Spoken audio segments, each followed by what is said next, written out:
alunos do 6º ano da Educação de Jovens e Adultos. Estamos aqui de novo, novamente, na nossa aulinha de ciências. Eu sou a professora Bruna Brito e hoje nós vamos falar sobre um assunto bem legal. Nós vamos falar de um dos sentidos do nosso corpo. Vocês lembram quais são os sentidos do nosso corpo? Nós temos o olfato, o paladar, o tato, mas hoje nós não vamos falar de nenhum desses, nós vamos falar da visão. A visão, gente, é um dos sentidos do nosso corpo que contempla o currículo de vocês do 6º ano e da Educação de Jovens e Adultos também, tá bom? E no próximo capítulo nós vamos falar sobre o sistema nervoso e o que tem a ver o sistema nervoso com a visão. Vocês vão compreender que é nosso cérebro que vê e não os nossos olhos. Olha que interessante. Que o olho e o cérebro, eles trabalham juntos para que a nossa visão ela funcione corretamente, tá bom? Preparados? Então vamos começar. Então vamos falar da visão e por que é importante a gente entender como que os nossos olhos funcionam, né? Qual é a importância dos olhos para a nossa vida? Gente, o sentido da visão, ele é o sentido que o ser humano mais confia. O ser humano confia muito na visão. É tanto que hoje nós temos uma forma de aprender mais rápida pela visão. Mas isso não significa que os outros sentidos do nosso corpo, eles não sejam importantes. Eles são muito importantes e as pessoas que não têm uma visão tão perfeita e tão legal, ou elas vão usar um óculos como eu, ou elas vão confiar em outros sentidos do corpo dela. Entenderam? E o interessante, gente, era que a gente conseguisse confiar em todos os sentidos do nosso corpo e a gente usasse todos ao mesmo tempo, né? Mas a visão, ela é a mais utilizada. Por que eu coloquei esta fotinha aí da luz? Porque antigamente, pessoal, as pessoas, né, naquela época lá de Aristóteles e tinha os filósofos, há séculos e séculos passados, eles achavam que a gente via porque saía uma luz do nosso olho. E aquela luz que saía do nosso olho, ela fazia com que a gente enxergasse os objetos. Só que tinha um seguinte questionamento, e no escuro? Por que a gente não consegue ver no escuro? Gente, porque para que a nossa visão funcione, é preciso entrar luz. Não sair luz, precisa-se entrar luz nos nossos olhos, né? Não é isso? E o nosso cérebro, ele precisa interpretar a imagem que vem junto com essa luz. Então, aí vocês podem ver nessa figura, a mocinha olhando para a luminária, né? Os raios luminosos, como eles refletem, eles sempre vão refletir em luz em uma linha reta, né? E eles são essenciais para que a gente veja, porque nós não conseguimos ver se não tiver luz. Isso é correto? Vocês sabem disso?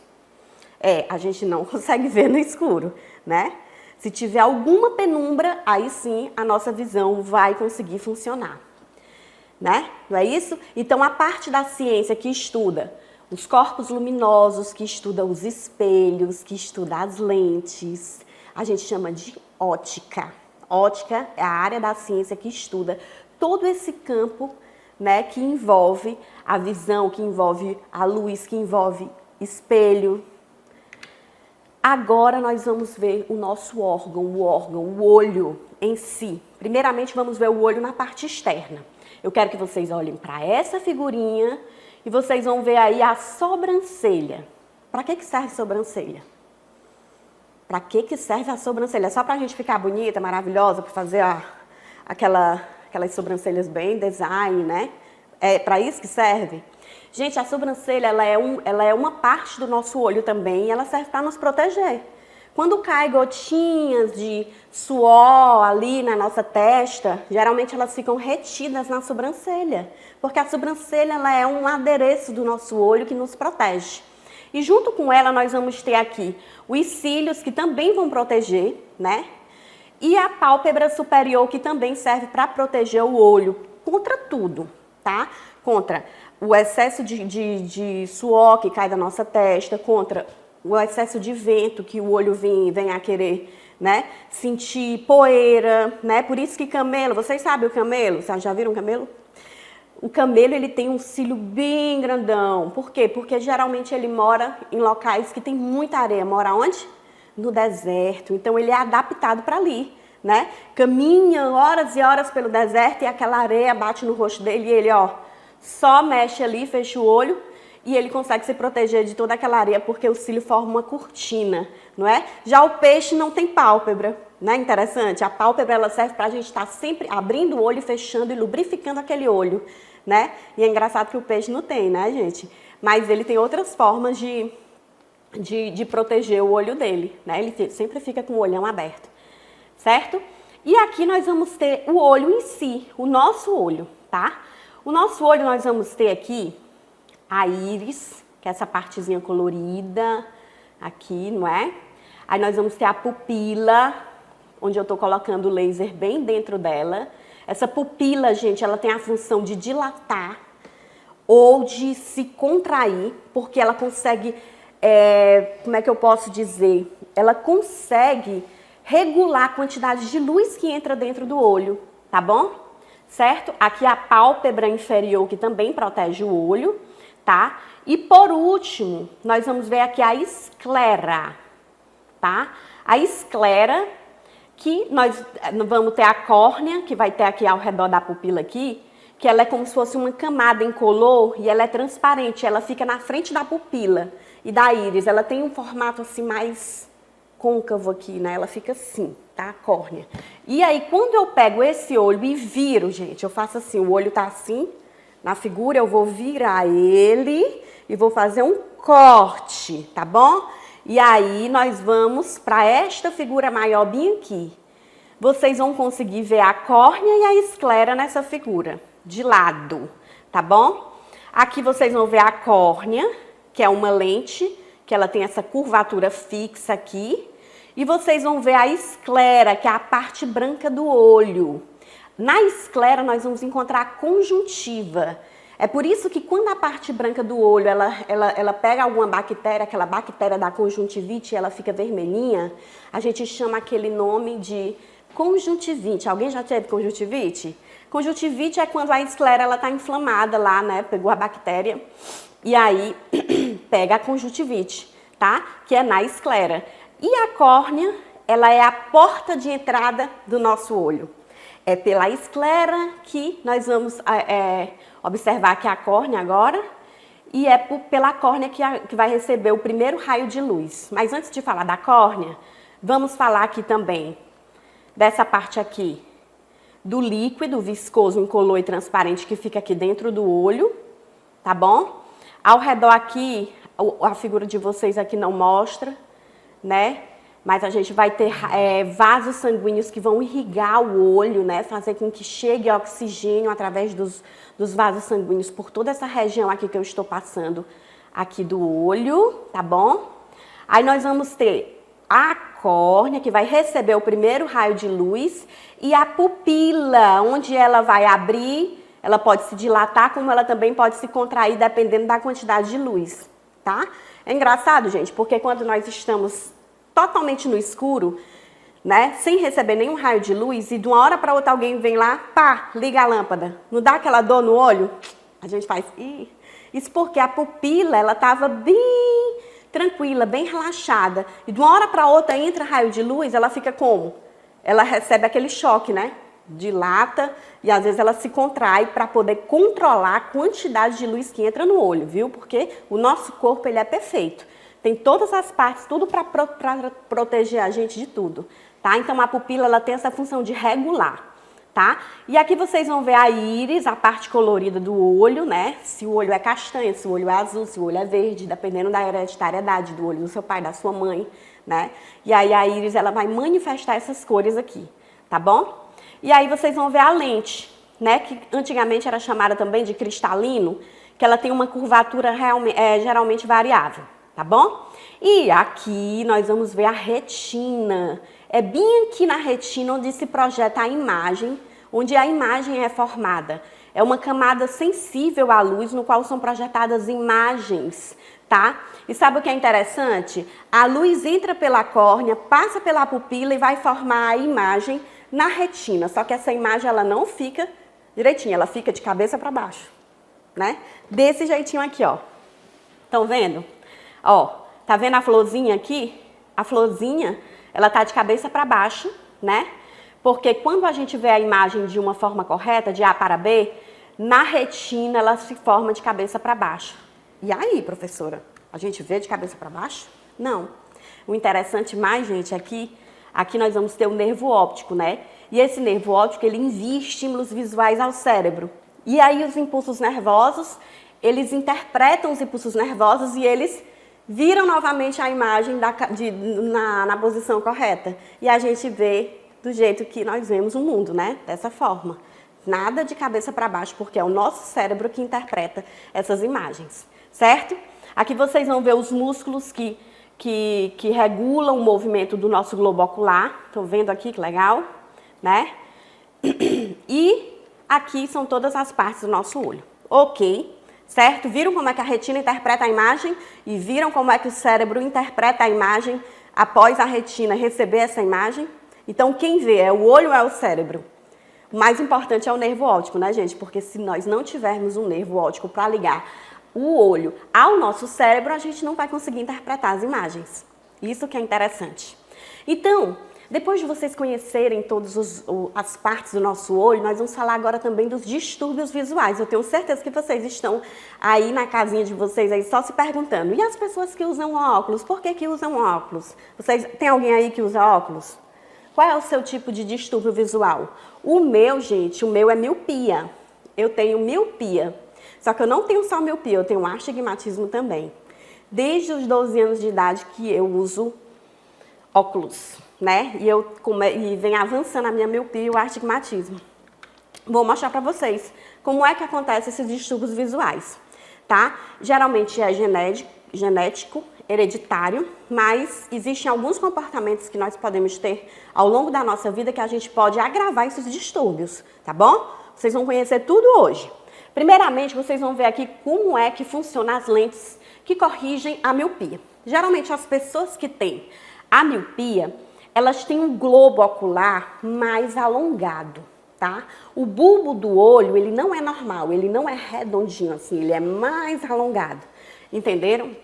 Então, no bulbo do olho míope, ele fica mais longo e a imagem se forma à frente da retina, ela se forma aqui antes, tá? Ela se forma antes. Então, as pessoas que têm miopia, elas não conseguem ver de longe, justamente porque quando a imagem vai se formar, ela se forma antes e fica bacento, né? Fica aquela não dá muito para distinguir. Por isso que dizem que as pessoas que têm miopia são as pessoas metidas, porque a gente não fala com as pessoas na rua, mas não é isso, gente, é porque a gente é míope e não conseguimos distinguir direito os rostos, né?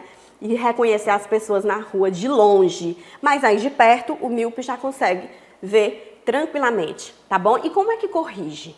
Geralmente, a lente corretiva de um míope, ela é assim, ela tem duas curvaturas côncavas para um lado, côncavas para o outro, aqui, ó. Convexas, né? Bem cavinhas aqui, ó. Para cá e para cá, tá? Então, aí, quando se coloca essa lente corretiva, a imagem, né, da lente corretiva, a imagem se forma na retina, ela se forma aqui no localzinho certo, ela não vai se formar antes, entenderam? E aí a lente corretiva consegue corrigir o olho do míope. Geralmente, quando nós chegamos na fase da adolescência, a miopia ela tende a se agravar. Porque na adolescência, normalmente, o bulbo do olho, ele se alonga mesmo, é natural que ele se alongue, né? Então, uma pessoa que já é míope antes da adolescência, na adolescência tende a agravar mais ainda. Agora, na hipermetropia é quase o contrário. Tem gente que tem hipermetropia antes da adolescência e na adolescência consegue corrigir e quase não usar mais óculos, né? Que maravilha. Ou não, por quê? Porque o bulbo do olho de uma pessoa que tem hipermetropia, ele é mais curtinho, tá bom? Ele é mais curto. Então, a imagem, ela não se forma antes da retina, ela já vai se formar atrás. Por isso que quando a pessoa vai ver alguma coisa, uma pessoa que tem hipermetropia, ela não consegue enxergar de perto. Para ela enxergar, ela, ó, tem que distanciar um pouquinho, né? O hipermétrope, ele é assim, ele enxerga melhor de longe do que de perto. Já a miopia enxerga melhor de perto do que de longe, justamente por causa do formato do bulbo do olho. O hipermétrope, o bulbo do olho é mais curto, e aí a imagem tende a se formar depois da retina, tá? Ela fica formando atrás da retina. E aí as lentes corretivas, elas têm esse formato aqui, abaulado, né? Então a imagem se forma aqui, e aí quando se coloca uma lente corretiva, a imagem se forma no fundo da retina aqui, nessa região que é a correta, e a pessoa consegue ver muito bem, tá bom? Existe outra doença que nós chamamos de astigmatismo. Eu nem gosto de chamar de doença, eu gosto de chamar de distúrbio visual, né? Graças a Deus tem como corrigir. Então aqui o astigmatismo, ele é como se fosse uma mistura do míope com o hipermétrope, né?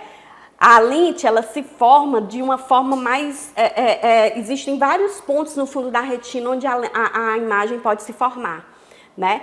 E aí, uma pessoa que tem astigmatismo, ela pode ter as duas doenças. Ela pode ter astigmatismo e hipermetropia, ou ela pode ter astigmatismo e miopia, né? Dificilmente uma pessoa vai ter miopia e hipermetropia, a não ser no olho ou outro no outro.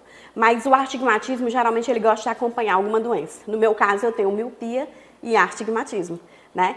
Então, a imagem, além dela se formar antes da minha retina, ela se forma um pouco mais, existem vários pontos onde ela vai se formar. Olhem aqui, ó, como é que fica, tá?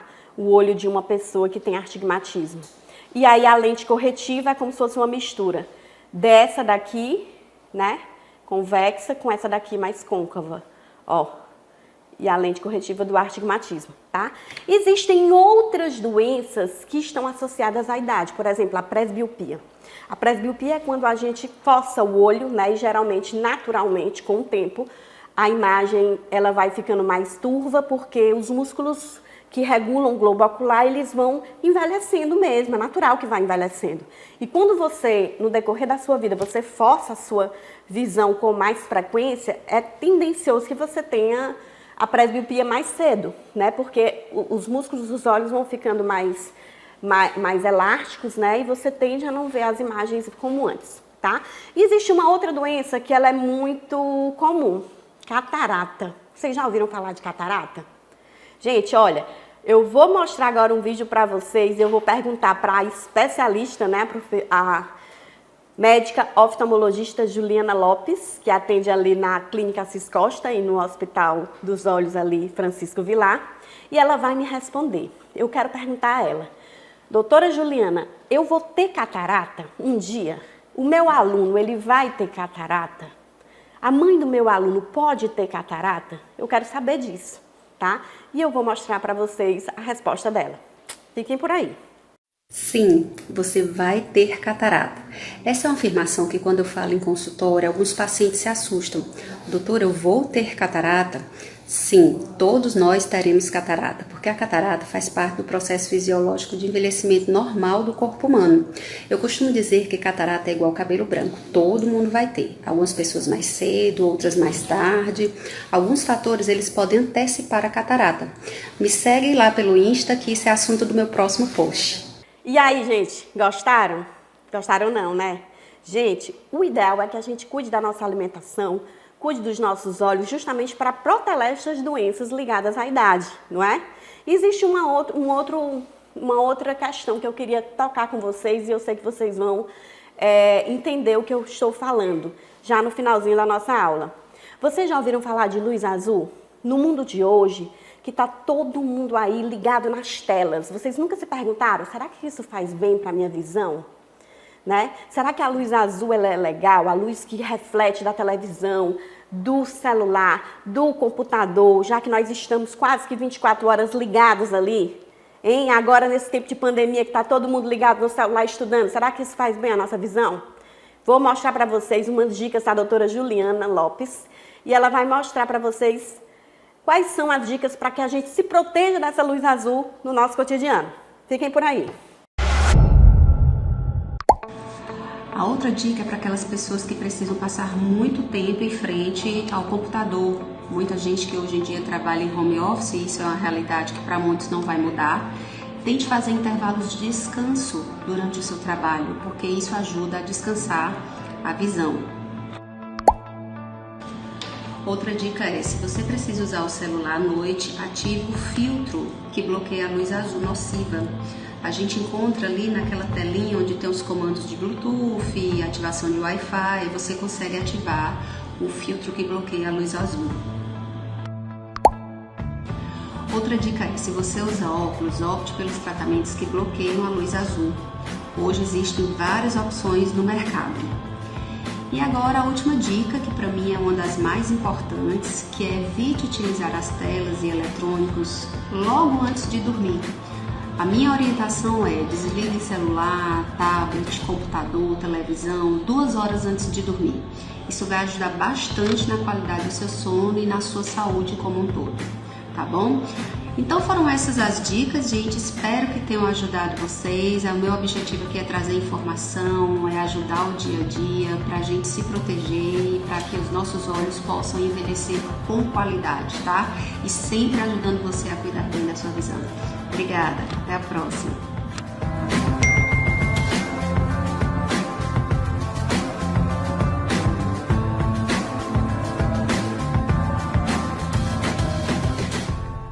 E aí, pessoal, gostaram?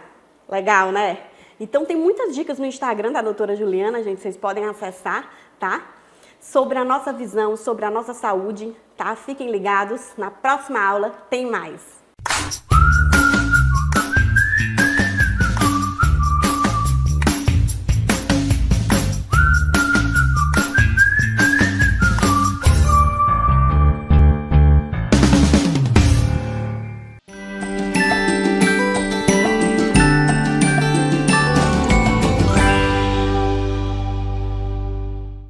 Olá! Como vocês estão, queridos alunos? Eu estou aqui, ó, preparadíssima para a nossa aula. Sejam bem-vindos. Hoje é a nossa 5ª aula de História para o 6º ano. Nós vamos falar hoje sobre as festas juninas e as manifestações culturais de Parnaíba. Quadrilhas, forró e poesia. Você hoje vai mergulhar neste campo maravilhoso e vasto que é a cultura da nossa cidade. É isso aí, nós fazemos parte do Nordeste do Brasil. E aqui no Nordeste, nós temos uma cultura muito forte. Quando a gente fala em São João, é a festa mais animada do Nordeste do Brasil. E nós não podemos ficar fora disso. A cidade de Parnaíba também faz o São João da Parnaíba. E esse ano, nós sabemos que assim como o ano que passou, nós estamos ainda em pandemia. E não podemos aglomerar, mas podemos fazer na nossa casa. Como já disse o Mastruz com Leite, tem alguém com saudade de forró aí? Alavantu pra tu, anarriê pra eu, tu no teu canto e eu dançando aqui no meu. Vontade voa e a saudade criasa. Vai ter São João, mas cada qual na sua casa. Saudade voa e a saudade criasa. Vai ter São João, mas cada qual na sua casa. É isso aí. Esse é o convite que eu, professora Francileuda, e todas as professoras do projeto queremos fazer para você. Faça seu São João, mas na sua casa, porque é bom para você e é bom para todos que você ama. É a sua vida e a sua saúde que estão em jogo, tá bom? Então não podemos esquecer da importância de nos cuidar nesse período de pandemia. E para isso, eu preparei um vídeo bem curtinho para você analisar o início das festas juninas. Tá bom? Em homenagem a São João, viva o mês de junho, depois do carnaval, finalmente uma festa daquelas pra gente se esbaldar. Quadrilha, fogueira, quentão e muita comida boa. Quem não espera o ano inteiro pelas comemorações em homenagem aos santos Antônio, João e Pedro? É coisa de brasileiro, aposto que na Europa ninguém... Pelo contrário, essa história começou na Europa mesmo, por volta do século XII, para comemorar o início da colheita e do verão. Corre a boca pequena que foi na França que as primeiras festas aconteceram.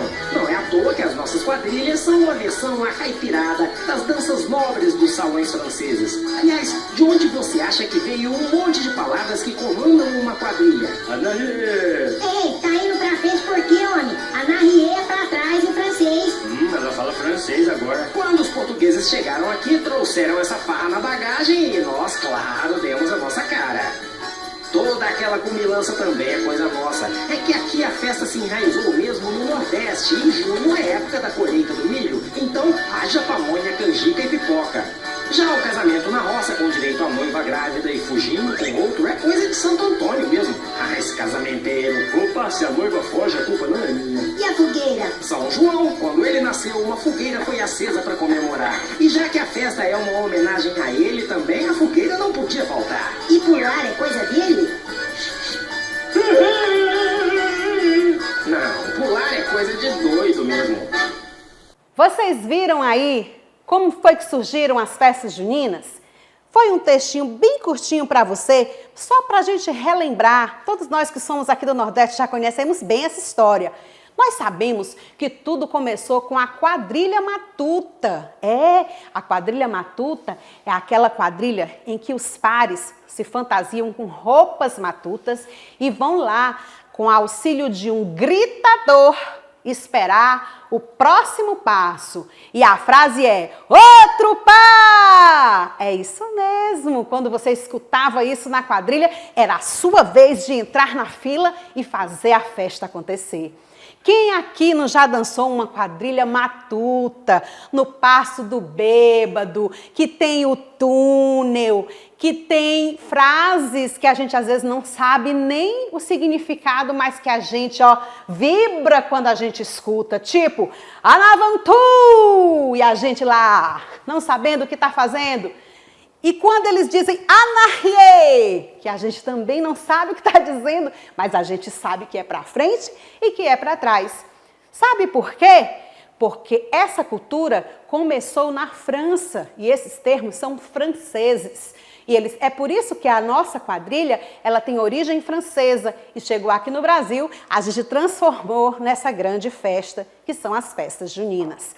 O túnel e aquela frase de efeito, olha a chuva, já passou, olha a cobra, é mentira.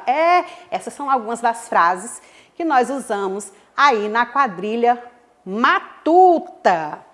Essa quadrilha matuta, ela tem essa pegada do nosso regionalismo, os estilos, tudo aquilo que é colocado de maneira coletiva e que se popularizou aqui no Brasil, mesmo com origem francesa.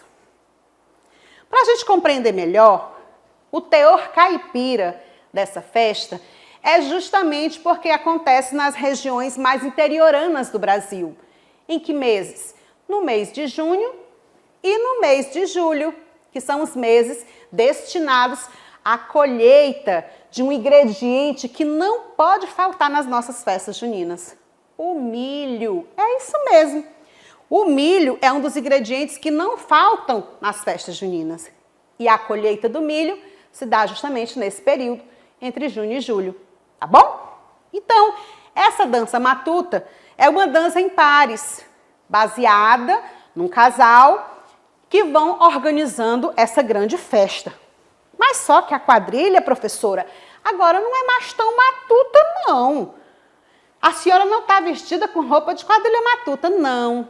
Eu estou vestida com uma roupa de quadrilha estilizada, que é essa nova roupagem que se deu para as quadrilhas que recebem hoje o nome de juninas. Né? Na nossa cidade, quando nós vamos para o Manduladino, nós vamos prestigiar as juninas da nossa cidade. Então, essa festa junina, ainda baseada nos tempos antigos, ela era pautada em roupas caipiras, coloridas, né? Roupas típicas, aquele chapéuzinho de palha, as meninas com aqueles vestidos floridos de chita, os meninos com blusinha quadriculada. Então, geralmente os homens faziam bigodes, né? Faziam também aqui bem barbas para ficar, né, mais másculos. Usavam maquiagem mais leve, as meninas aquele rouge mais vermelho no rosto, próprio de quê? Das quadrilhas matutas. Geralmente eram feitas trancinhas no cabelo, ou rabos de cavalo, ou Maria Chiquinhas. Hoje, nas quadrilhas estilizadas, as mulheres usam roupas parecidas com essa que eu estou aqui, cabelos mais trabalhados, maquiagem mais pesada, porque é um novo jeito de celebrar o São João. Trouxe aqui um modelinho aí, ó, do que seria então a quadrilha matuta, para vocês analisarem. E a música? Que música é usada dentro dessa festa? Gente, não pode faltar numa quadrilha. Sanfona! A sanfona não pode faltar, porque o ritmo da sanfona é que faz acontecer na festa caipira o bater do pé. É isso aí. Então, a viola também, o triângulo e a zabumba fazem parte desse processo, né? Vocês já observaram que o que dá o ritmo para a quadrilha é justamente esses instrumentos musicais. E aí eu trouxe para vocês aqui duas figuras, dois ícones, um do Brasil e do mundo, que é o saudoso Luiz Gonzaga, e trouxe também aqui para vocês um ícone da nossa cidade, o Cego Bento, que era um forrozeiro aqui da nossa cidade, que trabalhava com a sua sanfona. Ele era cego, como o próprio nome já diz, seu nome artístico, Cego Bento, e que ganhava dinheiro tocando nas barracas da amarração, a chamada Praia de Atalaia, e que é um ícone e que representa também aqui a nossa cidade. Inclusive tem um livro chamado Pó e Mitos, que tem algumas figuras históricas da nossa cidade, e ele faz parte deste livro. E hoje, quem são as pessoas que comandam a festa? São grupos diversos, pessoas jovens, pessoas mais velhas, fazem acontecer aí com as suas zabumba, com o seu triângulo, com a sua sanfona, tá bom? E quando você olha para essa imagem, é de lamber os beiços, como diz o caboclo, né? Aí você vê o quê? A paçoquinha de amendoim, o pezinho de moleque, é isso mesmo. São comidas típicas. Quando a gente pensa em comidas típicas das festas juninas, a comilança é boa. Tudo isso a gente também vai encontrar nesse ingrediente que eu falei para vocês no início da aula, o milho. Olha só quantas coisas a gente pode fazer com o milho. Olha aí, ó. Canjica, milho cozido, dá para a gente fazer ali a pamonha. Olha ali, gente, o bolo de milho é cor boa demais, senhor. E a festa junina traz também para nós o campo poético. E o campo poético não pode ser deixado de fora, certo? O campo poético, por quê? Porque esses personagens que compõem a nossa história, como o Patativa do Assaré, que é um personagem, é um ícone da poesia sertaneja do Brasil, ele se destacou e muito fazendo poesia para sertanejo, com voz de sertanejo, com fala de caba da peste. É isso mesmo. E você vai ouvir agora uma linda poesia. Mas antes de você ouvir esta linda poesia, A Fogueira de São João, de Patativa do Assaré, eu vou apresentar para vocês um artista parnaibano que vai fazer para a gente, vai recitar para nós esta poesia. Vou apresentar ele agora para vocês. Gente, eu vou ler aqui para vocês o histórico do nosso personagem, o compadre Zé. É isso aí, o personagem que traz na sua personalidade própria a junção do bom humor da figura do palhaço e alegre, espontânea, com a imagem do cangaceiro, com a sua vestimenta simbólica do Nordeste, do colorido das festas de São João.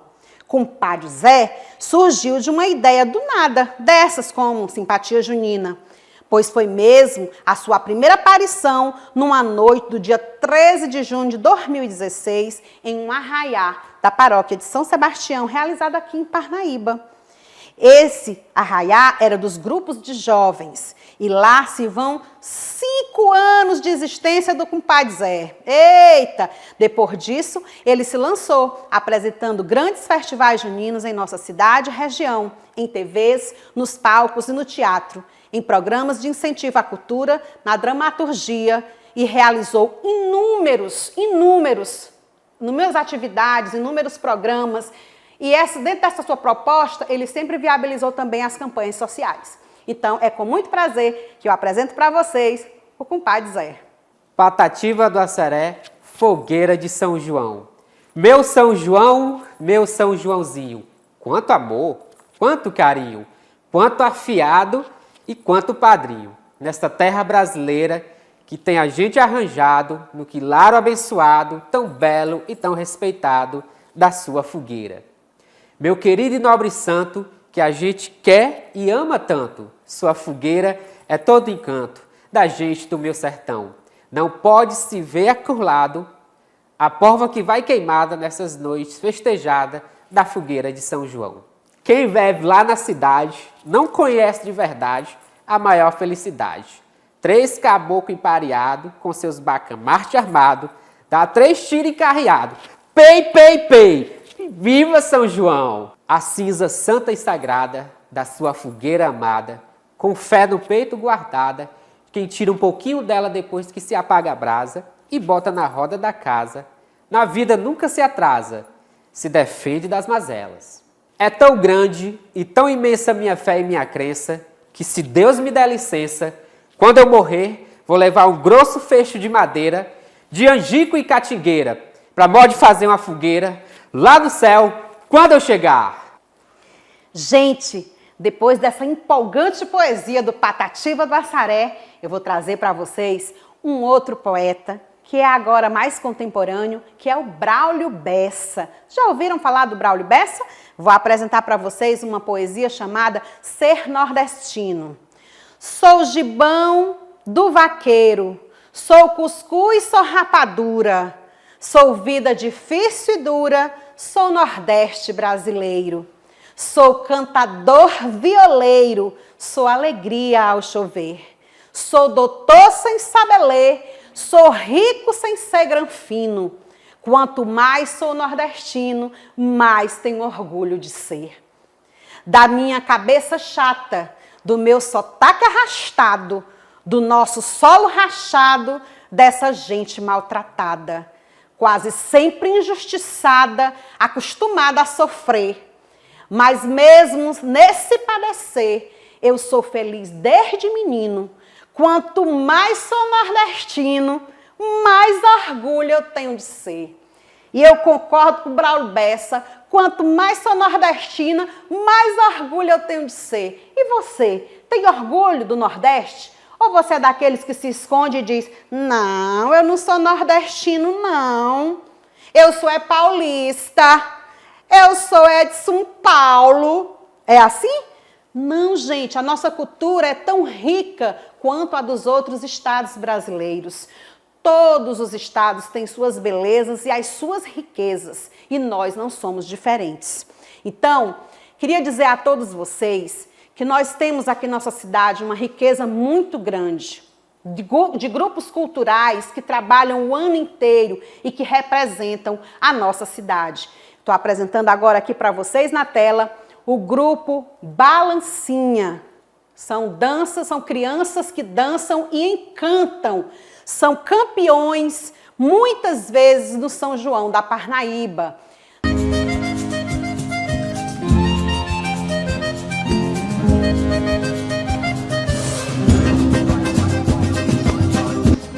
Olá, tudo bom com vocês? Sou Daniel Silva, presidente e fundador do Grupo Cultural Balancinha, e vou contar um pouco da nossa história para vocês.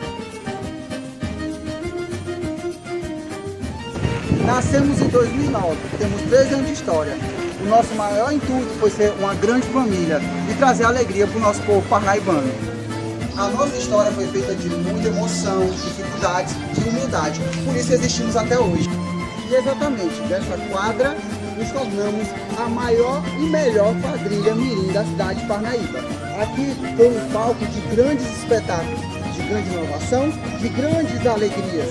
Aqui a nossa história começou.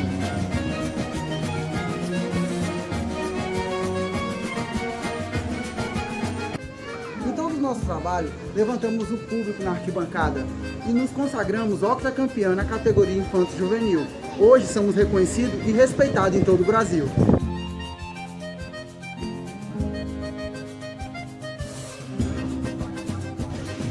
E assim aconteceu o inesperado.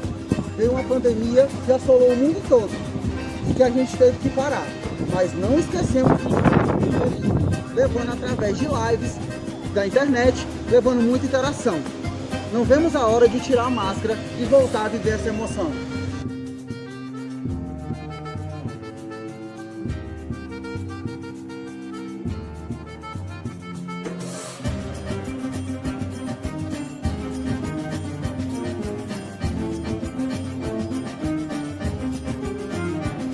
Na espera que tudo isso passe logo, a mensagem que eu tenho para dizer para todos vocês que estão assistindo agora: fiquem em casa, espere tudo isso passar.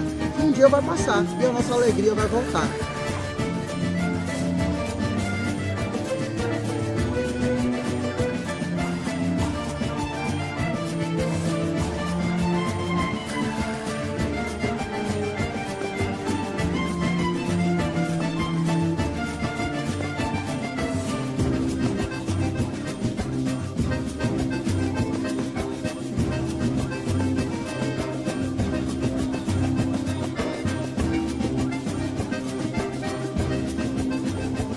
Também apresentar para vocês a quadrilha Rei do Cangaço Mirim. É a quadrilha Rei do Cangaço Mirim, que também tem toda uma trajetória de vitórias aqui no São João da Parnaíba. Além da quadrilha Fogo de Palha Mirim, que também traz uma linda trajetória a ser divulgada, amada e respeitada pela nossa cidade. E é por isso que nós estamos aqui, para dar vez e voz dos grupos culturais e dizer que nós apreciamos o trabalho de vocês, admiramos e queremos que vocês continuem levando adiante a cultura da nossa cidade. Queria agora chamar o compadre Zé para a gente encerrar a aula de hoje no ritmo de São João. Não é isso, compadre Zé? Tchau, tchau, tchau, tchau, tchau, tchau, tchau, tchau. E viva São João! E viva São João!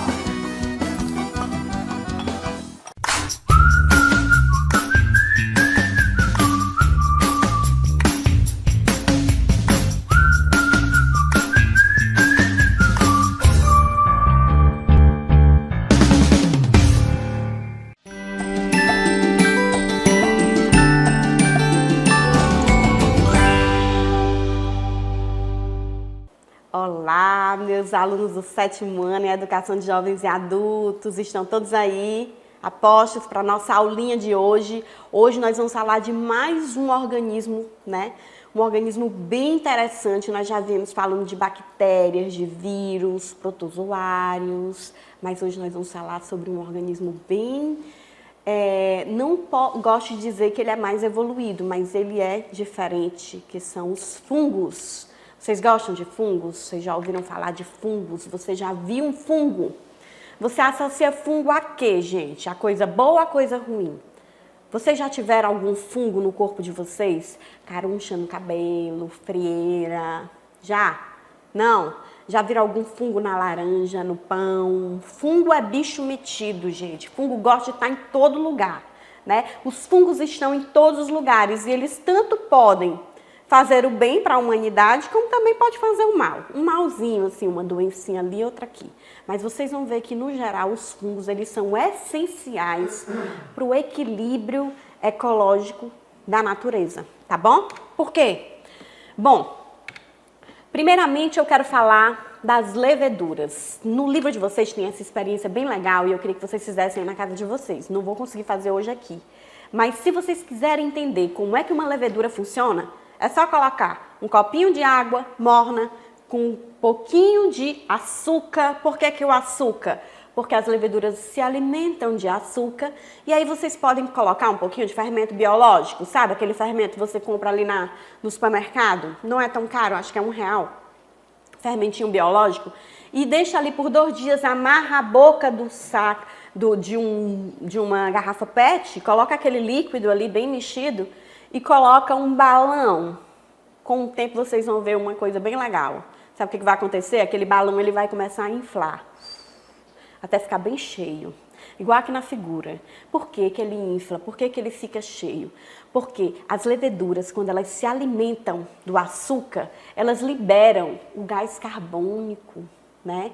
E aí aquele ar que elas vão liberando vai enchendo e vai inflando o balão. E aí vocês vão entender como é que uma levedura funciona, né? As leveduras, elas fazem parte de um grupo bem maior, onde nós vamos encontrar cogumelos, orelhas de pau, o bolor, que nós chamamos de fungos, tá?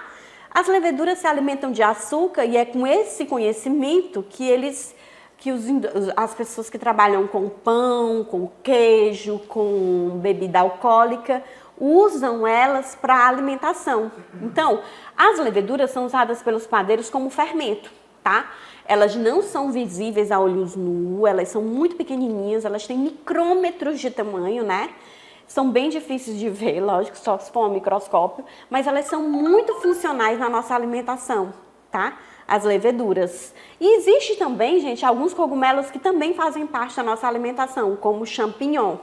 Né? Eu não sei se vocês já comeram champignon, mas tem champignon no supermercado também, dá para fazer um filé com champignon, né? E tudo. Aqui no Piauí a gente não come muito champignon, não, mas existem alguns estados que eles comem muito fungos, né? E existe um país que a gente chama de, né, lá na França, ali, que eles gostam muito de comer fungos, né? O champignon também vai junto, certo? Mas nem todo cogumelo ele pode comer, gente, né? Você não vai sair andando por aí e ver um cogumelo, vou comer. Não, né? Porque existem muitos cogumelos venenosos, principalmente aqueles mais coloridos. Existe um bem colorido que ele é muito venenoso, né? Então a gente tem que tomar muito cuidado, tá bom? E aí nós temos cogumelos, nós temos orelhas de pau, tem o bolor, que vocês conhecem também. Quem nunca viu um bolor? Um bolor crescendo, por exemplo, sobre a laranja, o pão, né? Então os fungos, eles fazem parte da nossa vida, tá bom?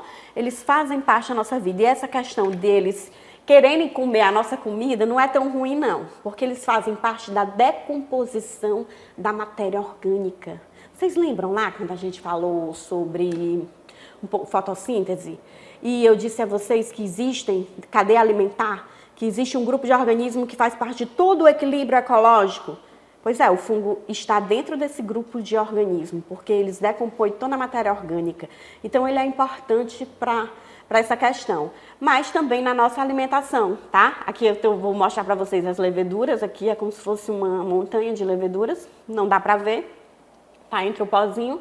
E elas são importantes porque quando elas se alimentam de açúcar, elas liberam gás carbônico, elas liberam álcool, né? E aí consegue se produzir a cerveja, o vinho, né? Por meio de leveduras, tá? E, além disso, as leveduras também fazem parte, gente, até mesmo da decomposição de efluentes industriais. Por exemplo, às vezes a indústria, na indústria de TNT, por exemplo, existem leveduras que elas fazem parte da decomposição daquele tecido, chamado de TNT, né? E existe também leveduras, a mesma que faz a cerveja, né? Que elas também fazem parte da decomposição da matéria orgânica e elas decompõem o arsênio, que é muito poluente. Então, os fungos, eles fazem parte disso, né, da limpeza também do nosso planeta. Muito importante, não é?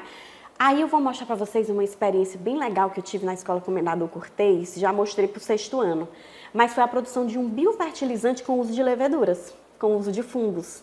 E como foi que eu fiz? A gente pegou um pouco de arroz, cozinhamos o arroz e colocamos arroz em copinhos de plástico e distribuímos na mata ao redor da escola, né? Por 8 dias aquele arroz ficou ali, pegou chuva, pegou sol. E quando nós fomos buscar o arroz, a gente viu que no meio do arroz existiam o quê? Fungos. Existiam fungos de todas as cores, verde, marrom, amarelo, branquinho. E aí os amarelos e branquinhos a gente separou, né? E misturamos ao bagaço a cana, ao caldo de cana e colocamos em vidros de garrafa aqui, né? Todos os dias os meninos iam lá, abriam a garrafinha e saía aquele gás carbônico lá de dentro, né? Por que que a gente fez isso? Porque a gente usou esse líquido para misturar ao nosso estrume, ao nosso esterco que estava lá sendo curtido e a gente produziu um fertilizante natural para a nossa horta lá naquela época, lá na Escola Comendador Cortês. E foi uma experiência muito legal, porque os meninos puderam ver a evidência da produção e da reprodução dos fungos ali dentro daquela garrafa, né? Isso a gente chama de biofertilizante. O biofertilizante é M4, que foi interessante demais, né? Para enriquecer o solo que a gente estava utilizando ali para a agricultura orgânica, tá bom? E aí vou mostrar para vocês a fotinha dos bolores, né? Aí vocês vão ver os fungos aqui. E o que é isso aqui, professora? São esporos. É a forma de reprodução dos fungos.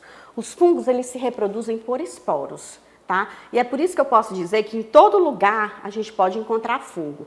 Até aqui na nossa sala aqui de gravação, se eu deixar um pão aqui descoberto por muito tempo, pode ser que quando eu volte da próxima semana, ele esteja fungado, ele esteja com bolor, né? E aí vocês poderiam me perguntar, professora, eu posso comer um pedaço de fruta ou mesmo um pedaço do pão que não tem um bolor? Eu só posso tirar o bolor e comer o outro pedaço que não tem? O que vocês acham? Hein? Se vocês vissem um pedacinho de pão que estava até bonzinho e tal, dava até para dar uma comidinha nele, e aí vocês tirassem só aquele pedacinho que tem o fungo, pode comer? Se eu disser que não pode comer, gente, sabe por quê? Porque o fungo, ele libera toxina. O fungo, ele não é só aquela parte visível, como eu disse a vocês, né? No caso até do bolor, ele é microscópico também. A gente não vai ver, por exemplo, a parte dos esporos que vão ficar nessa região que não tem, tá? Então, em todos os lugares, em toda a parte da fruta, pode ser que tenham esporos, né? Por mais que a gente não vê. E aí não é legal comer, porque pode produzir toxinas que vão nos dar problemas gastrointestinais e até mesmo problemas mais graves, né, em caso de quem for mais sensível, tá? Então não se pode comer o pedaço bom da fruta que não tem um mofo, tá bom? E nem do pão, tá bom? E aí vocês vão conhecer aqui os cogumelos e as orelhas de pau. O que é isso? Como é que é um corpo de um fungo? Tá, vocês viram que os funguinhos pequenininhos, aqueles microscópicos, os bolores, são feitos ali de esporos, né? E é bem pequenininho e as leveduras também são bem pequenas, né? E os fungos que nós conseguimos ver a olho nu, como é que eles são formados? Bem, os fungos, eles têm duas partes. Eles têm um corpo frutífero, que é a estrutura de frutificação, que é aquela que a gente vê. Eu não sei se vocês já tiveram essa experiência de ver um fungo, um cogumelo no quintal da casa de vocês e arrancar. E quando menos espera, nasce outro, bem ali. E você arranca e nasce outro. Por quê? Porque, na verdade, gente, vocês só arrancaram o corpo frutífero do fungo, né? A estrutura de frutificação. Mas o micélio, que é a outra região do fungo, que é a região realmente bem viva, cheio de hifas, esse aí você não arrancou, né? E aí o fungo consegue nascer novamente, tá? Essa região aqui, o micélio aqui, é o que a gente chama, ali onde é um emaranhado de hifas, né? E essa região aqui é que faz parte da reprodução do fungo. O fungo vai ter um chapéu, que a gente pode chamar também de pílio, né? E ele tem essa função de sempre se desenvolver. Se não arrancar o micélio dele, ele vai ficar sempre nascendo, né? E aqui nós temos cogumelos e orelhas de pau. Legal? Aqui, gente, um outro grupo de fungos bem legal são os líquens. O que são os líquens? Os líquens, quando eu digo que eles não são fungos, eles são uma associação de fungos com algas ou cianobactérias. E como é que ocorre essa associação? Geralmente, os fungos, eles dão abrigos, eles formam essa região, vocês estão vendo aí como eu estou passando aqui o laser, eles formam essa região com hifas. E essa região, ela serve de abrigo para as algas moram dentro dela, né? Então, meio que eles ficam indistinguíveis um dos outros, algas e fungos, ninguém sabe o que é. Eles ficam morando juntos ali. Se o fungo ele dá o abrigo para a alga também vai dar alguma coisa para o fungo. Ela produz o seu próprio alimento, ela realiza a fotossíntese. E o fruto da fotossíntese dela, que é a glicose, vai ser o alimento do fungo. Ela vai dar um pouquinho para o fungo. Então, um ajuda o outro. Essa associação a gente chama de mutualismo, né? Mutualismo. E aí vocês vão ver aqui, ó, a alga, certo? E a hifa ao redor dela ali, ó. Olha que legal, tá? E aqui vocês vão ver como é que ocorre, ó, os links e os diferentes tipos sobre rochas. Eles gostam de viver sobre rochas, sobre tronco de árvores, né? E aqui vocês vão ver essa foto aqui, que é um líquen em tamanho maior, tá? Qual é a importância do líquen para o planeta? Bom, o líquen, ele é um bioindicador de poluição. Se você estiver num lugar e você encontrar líquen, significa que lá é um lugar bem limpo, bem legal de se viver, né? Porque ele indica que não existe poluentes ali naquela região e ele consegue somente crescer em regiões menos poluídas, em regiões bem preservadas, né, do meio ambiente. Então, os fungos são isso. Característica básica dos fungos. Os fungos são organismos eucarióticos. Isso quer dizer que eles têm o mesmo tipo de célula que a nossa, tá? Eles também são, a nossa célula parece com a deles, mas antigamente eles achavam que os fungos eram plantas, porque eles ficavam presos, eles eram sésseis, né? Mas depois foram estudar a estrutura molecular do fungo e viram que ele tinha uma parede celular com uma substância que era encontrada em insetos, que nós chamamos de quitina. E ficaram, nossa, fungo parece mais com inseto do que com uma planta, né? E aí criaram um grupo só para eles de fungos. Então, os fungos são organismos unicelulares ou multicelulares, no caso, né, os unicelulares, as leveduras, e os multicelulares vocês vão encontrar aí os cogumelos, né, as orelhas de pau, e são formados por células parecidas com a nossa, com uma parede celular diferenciada chamada de quitina, tá? Eles são organismos extremamente importantes para o equilíbrio ecológico, mas a gente também utiliza eles na indústria alimentícia, né, para fazer o queijo, né, o queijo Roquefort, Camembert, aqueles queijos bem chiques, feitos por fungos, para a produção de bebida alcoólica, para a produção de etanol, né, de combustível. O combustível também é feito pela atividade dos fungos, né, para a produção de diversos tipos de alimentos, né, que a gente usa no nosso dia a dia. E às vezes a gente nem sabe que é feito por fungos, no caso o pão, por exemplo. O pão ele cresce porque a levedura promove o crescimento do pão, né, da massa do pão, e a gente consegue usar ele na alimentação, tá bom? E aí, pessoal, eu preparei uma experiência para vocês ali. Eu quero que vocês olhem esse vídeo e vejam aí como que a gente pode entender o funcionamento das leveduras, tá? Assistam. Olá, meus alunos do 7º ano da Educação de Jovens e Adultos. Eu trouxe para vocês uma experiência bem legal, que é sobre a evidência das leveduras. Eu quero que vocês podem fazer em casa, se quiserem, observem bem os materiais que nós vamos utilizar na nossa experiência. Nós vamos utilizar um copo de água, tá? Nós vamos utilizar açúcar, tá? Esse aqui é o açúcar mascavo, mas pode ser qualquer açúcar, tá? Açúcar é açúcar, tá? E nós vamos utilizar uma porção de leveduras. Mas, professor, onde é que eu encontro essas leveduras? Gente, vocês já ouviram falar de fermento biológico? Esse aqui que a gente compra em qualquer supermercado, ele é bem baratinho, tá? Isso aqui é o fermento biológico usado para fazer pão, pizza, massas de doces, né? E eu peguei uma porçãozinha e coloquei aqui, tá? De fermento biológico. Pra quê? Porque no fermento biológico nós vamos encontrar leveduras, entenderam? E as leveduras, elas se alimentam de quê? De açúcar.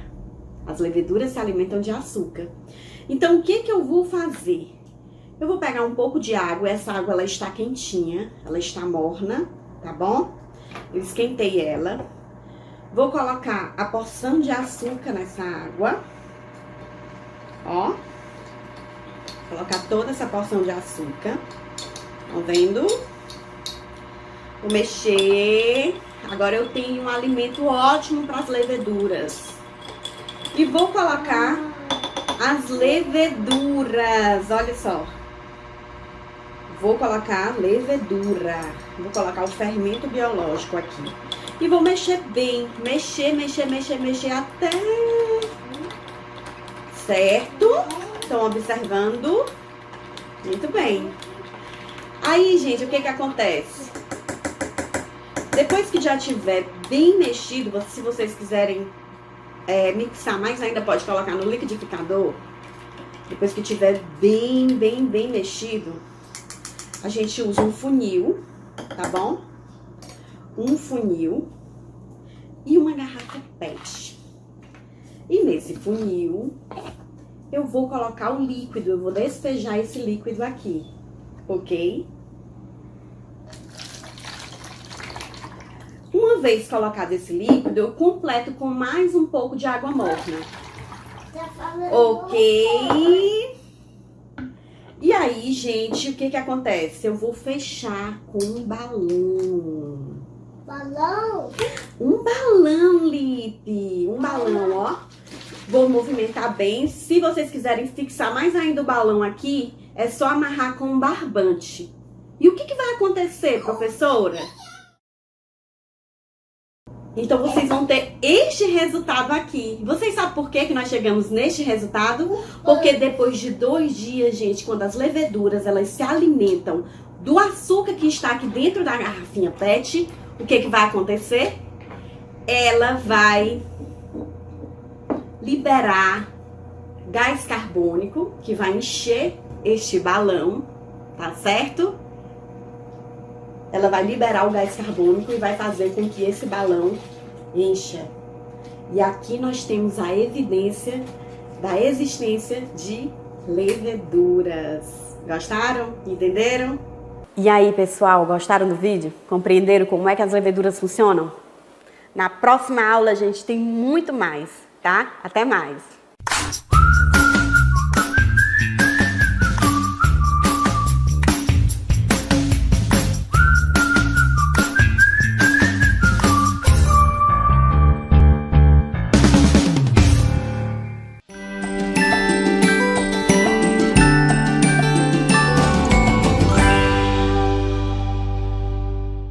Olá, queridos alunos, é com grande prazer que eu acolho a todos vocês para mais uma aula de história. Olha só como foi que eu vim preparada para a nossa aula de hoje. Nós vamos falar sobre as festas juninas e as manifestações culturais de Parnaíba, da nossa cidade. É um convite que nós fazemos a todos vocês para fazer o São João aí na sua casinha, na sua comodidade e na sua segurança. Vamos manter o distanciamento social, mas vamos deixar sempre essa festa viva em nossos corações. Faz aquele São João lá na tua casa, tá bom? E esse convite que nós fazemos para vocês é também que vocês tenham muito cuidado com a saúde, que vocês se cuidem de fato, tá bom?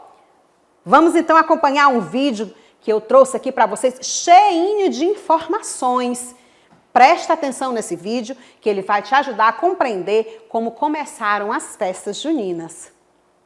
Olá pessoal, tudo bem com vocês? Hoje nós iremos falar sobre as festas juninas. As festas juninas surgiram nos países europeus católicos e eram chamadas de festas joaninas, em homenagem a São João, no dia 24. No entanto, a origem das comemorações nessa época do ano vem desde a era cristã. Lá no hemisfério norte, várias celebrações aconteciam durante o solstício de verão, a data que marca o dia mais longo do ano. Lá na parte de cima do globo, o solstício de verão acontece nos dias 21 ou 22 de junho. Vários povos da antiguidade aproveitavam a ocasião para organizar rituais e festas em que eles pediam fartura nas colheitas. Os celtas, nórdicos, egípcios e hebreus faziam também vários desses rituais. Na Europa, as festas pedindo uma boa colheita em junho foram reproduzidos até por volta do século X. A festa foi trazida ao Brasil pelos portugueses e eram comemoradas com o nome de Festa de São João, mas com o tempo foram acrescentados outros 2 santos, em que são celebrados dia 29, São Pedro, e dia 13, dia de Santo Antônio. pois suas comemorações acontecem também no mês de junho. Os índios que habitavam o Brasil antes da chegada dos portugueses também faziam vários rituais importantes em junho. Eles tinham várias celebrações ligadas à agricultura e eles celebravam com cantos, danças e muita comida. Com o tempo, e graças aos padres jesuítas, essas celebrações foram incorporadas à festa de São João. O mês de junho é aproveitado também para agradecer aos santos pela colheita farta, principalmente a do milho. Por isso que a maioria das comidas típicas das festas juninas são feitas de milho. Afinal, junho é mês de colhê-lo em muitas regiões. Tem opção para todos os gostos: pamonha, curau, milho cozido, canjica, cuscuz, pipoca, bolo de milho, broa de milho, bolo de fubá e outras comidas típicas feitas de amendoim, como pé de moleque e paçoca. E temos outros quitutes, como arroz doce, e para os adultos tem quentão e vinho quente. Apesar de todo o Brasil comemorar as festas juninas, é na região Nordeste que elas são mais difundidas. Campina Grande, na Paraíba, Caruaru, em Pernambuco, são cidades famosas por suas festas e concursos de quadrilhas. Aqui, em nossa região, nós temos as famosas quermesses. Com o passar do tempo, as festas juninas foram ganhando característica das várias regiões do nosso país. Elas hoje fazem parte do folclore brasileiro, com as fogueiras, bandeirinhas coloridas, barracas de comida típica e as danças de quadrilha são tão populares quanto o carnaval. Já a quadrilha, que é uma forma de agradecimento, tem origem francesa nas danças de salão do século XVII. Em pares, os dançarinos faziam uma sequência de movimentos alegres. O estilo chegou ao Brasil lá no século XIX, trazido pelos portugueses, e caiu no gosto dos brasileiros da época. Foi sendo adaptado até fazer sucesso nas festas juninas de hoje. As roupas para dançar quadrilha é um espetáculo à parte. Os homens vestidos de camisa xadrez e as mulheres de vestido de chita coloridas e chapéu de palha retratam um Brasil caipira. Em muitos estados são promovidos grandes concursos de quadrilha. Agora vamos ver algumas curiosidades da festa junina? A fogueira é uma forma de agradecer às terras férteis e já estava presente nas celebrações feitas por pagãos e indígenas, mas também ganhou uma explicação cristã. Santa Isabel, mãe de São João Batista, disse à Virgem Maria, mãe de Jesus, que quando São João Batista nascesse, acenderia uma fogueira para avisá-la. Maria viu as chamas de longe e foi visitar a criança recém-nascida. Agora, os sons das regiões do Brasil. As músicas juninas variam de uma região para outra. Lá no Nordeste, as composições do sanfoneiro pernambucano Luiz Gonzaga são as mais famosas. Já no Sudeste, compositores como João de Barro e Adalberto Ribeiro, aquele que canta a Capelinha de Melão, e Lamartine Babo, isto é, lá com Santo Antônio, fazem sucesso em volta das fogueiras. Os três santos homenageados em junho, Santo Antônio, São João Batista e São Pedro, inspiram não só novenas e rezas, como também várias simpatias. Acredita-se, por exemplo, que os balões levam pedidos para São João, mas Santo Antônio é o mais requisitado, por seu poder de casar as moças solteiras. Já as bombinhas e os fogos de artifício é para acordar São João, que, diz a lenda, dorme no dia do seu aniversário. As bandeirinhas da festa junina têm em sua história que as pessoas pregavam as imagens dos três santos nas bandeirolas para serem admirados durante a festa. Assim, Com o tempo, passaram a fazer bandeirinhas pequenas e coloridas para alegrar o ambiente da festa. Mas vamos falar de um artista ítalo-brasileiro que se encantou com as bandeirinhas e viveu em São Paulo? Alfredo Volpi faz parte da segunda geração da arte moderna brasileira. Ele brincava com as formas, as linhas e as cores. Ele nunca acreditou em inspiração, e sim em muito trabalho e esforço. Ele produziu várias obras e muitas obras inspiradas nas bandeirinhas, algo do abstracionismo geométrico. E que tal você produzir a sua própria bandeirinha estilizada? Um abraço e até mais! Gente, eu vou ler aqui para vocês o histórico do nosso personagem, o compadre Zé. É isso aí, o personagem que traz na sua personalidade própria a junção do bom humor da figura do palhaço e alegre, espontânea, com a imagem do cangaceiro, com a sua vestimenta simbólica do Nordeste, do colorido das festas de São João. Compadre Zé surgiu de uma ideia do nada, dessas como simpatia junina, pois foi mesmo a sua primeira aparição numa noite do dia 13 de junho de 2016 em um arraiá da paróquia de São Sebastião, realizado aqui em Parnaíba. Esse arraiá era dos grupos de jovens e lá se vão 5 anos de existência do compadre Zé. Eita! Depois disso, ele se lançou, apresentando grandes festivais juninos em nossa cidade e região, em TVs, nos palcos e no teatro, em programas de incentivo à cultura, na dramaturgia e realizou inúmeras atividades, inúmeros programas. E dentro dessa sua proposta, ele sempre viabilizou também as campanhas sociais.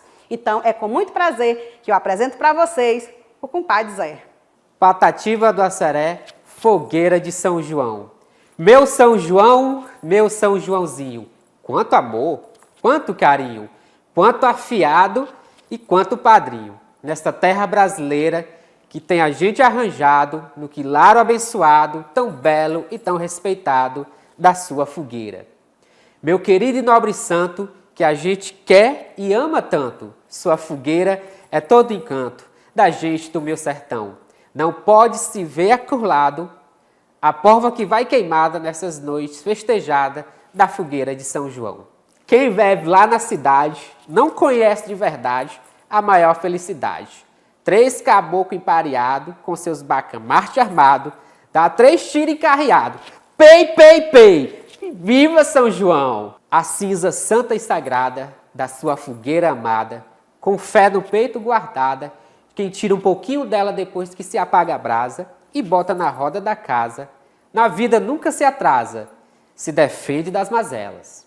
É tão grande e tão imensa minha fé e minha crença, que se Deus me der licença, quando eu morrer, vou levar um grosso fecho de madeira, de angico e catingueira, para modo de fazer uma fogueira lá no céu, quando eu chegar. Gente, depois dessa empolgante poesia do Patativa do Assaré, eu vou trazer para vocês um outro poeta, que é agora mais contemporâneo, que é o Braulio Bessa. Já ouviram falar do Braulio Bessa? Vou apresentar para vocês uma poesia chamada Ser Nordestino. Sou gibão do vaqueiro, sou cuscuz, sou rapadura, sou vida difícil e dura, sou Nordeste brasileiro. Sou cantador violeiro, sou alegria ao chover. Sou doutor sem saber ler, sou rico sem ser granfino. Quanto mais sou nordestino, mais tenho orgulho de ser. Da minha cabeça chata, do meu sotaque arrastado, do nosso solo rachado, dessa gente maltratada, quase sempre injustiçada, acostumada a sofrer. Mas mesmo nesse padecer, eu sou feliz desde menino. Quanto mais sou nordestino, mais orgulho eu tenho de ser. E eu concordo com o Braulio Bessa, quanto mais sou nordestina, mais orgulho eu tenho de ser. E você, tem orgulho do Nordeste? Ou você é daqueles que se esconde e diz, não, eu não sou nordestino, não. Eu sou paulista. Eu sou de São Paulo. É assim? Não, gente, a nossa cultura é tão rica quanto a dos outros estados brasileiros. Todos os estados têm suas belezas e as suas riquezas, e nós não somos diferentes. Oh, gente, como eu estou feliz em estar aqui com vocês falando das nossas juninas de Parnaíba. Gente, é muito empolgante, porque essas pessoas que trabalham nas juninas são representantes vivos da cultura da nossa cidade. Essas pessoas são dignas do nosso amor e do nosso carinho, da nossa admiração, porque é uma luta muito grande, gente, colocar uma junina para competir. Vocês sabem que são noites e noites de muito trabalho e essa gente trabalha de verdade. Olha só o meu figurino de hoje. Queria agradecer especialmente a junina Sanfona de Prata, meu amigo Marcinho, que ajudou aqui a me montar para esse momento especial com vocês. Muito obrigada, quadrilha Sanfona de Prata, que é uma das que a gente quer homenagear neste dia de hoje. Não temos o histórico da quadrilha, mas sabemos que ela pertence ali àquela região do Alto de Santa Maria, com a 3 de Maio, mas ela congrega pessoas de várias comunidades. É um trabalho muito bonito da Sanfona de Prata. Convido todos vocês a acompanhar aí a trajetória das nossas juninas. Estou trazendo para vocês agora a junina Lumiar. A Lumiar que mandou para a gente aqui o seu histórico. É um grupo cultural que surgiu no dia 25 de novembro de 2005 com o intuito de resgatar jovens do bairro Pindorama, tendo como presidente Nerinaldo Alves Costa, dando continuidade ao trabalho junino da divisão de outro grupo da cidade. E esse jovem, Júlio César, então decidiu montar uma quadrilha para resgatar a cultura nordestina. Daí surgiu o grupo cultural Lumiar, iniciando seus ensaios no quintal da casa do mesmo. No seu primeiro ano, que foi 2006, trouxe o tema Uma Festa de São João na cidade de Lumiar. Esse grupo participou de muitos festivais, tanto aqui no São João da Parnaíba, como também representando muito bem a nossa cidade em vários estados do Brasil. Trouxe para a gente muitos títulos e visibilidade nacional. Parabéns a todos vocês que fazem a junina Lumiar. Queria trazer também aqui a Rei do Cangaço. Outra junina também muito amada pela cidade de Parnaíba. A Rei do Cangaço, que tem na sua trajetória o seu Centro Cultural Rei do Cangaço, foi fundado em 1999 no intuito de resgatar a cultura nordestina, suas tradições do mês de junho. O grupo reuniu jovens, adultos, todos do bairro Piauí, que na época enfrentou muitos desafios, pois ali era uma comunidade denominada, que não tinha educação, que os jovens não tinham oportunidade e que passaram por muita discriminação. Hoje, ela é reconhecida com seus 16 títulos do festival realizado pela Prefeitura Municipal de Parnaíba, que é o São João da Parnaíba. Hoje, ela tem muitos títulos, dentre eles o de bicampeã do Piauí no concurso de quadrilha realizado pela TV Clube, evento na cidade junina, de 2012 a 2017. Participou de vários concursos nas cidades de São Bernardo, Magalhães de Almeida, Caxingó, Luiz Correia, Cocal, Piripiri, Teresina, Bom Princípio. É filiada à FERQUAJUPI, Federação das Quadrilhas Juninas do Piauí. É isso aí, é com grande alegria que nós apresentamos para vocês essas quadrilhas. As demais quadrilhas, que também já se apresentaram no nosso arraiá, infelizmente não nos repassaram seus históricos. Mas para vocês, o nosso carinho e o nosso respeito. Nós amamos o trabalho de todos vocês e esperamos, numa próxima oportunidade, estar falando sobre a sua junina. E para encerrar este momento de São João, não pode faltar aqui o meu compadre Zé. Chega pra cá, meu compadre. Peguei meu povo. É isso aí. E vamos lá, e vamos lá. Vamos dançar São João. É isso aí. E viva São João! Viva! Tchau, tchau, tchau. Saídas de quadrilha!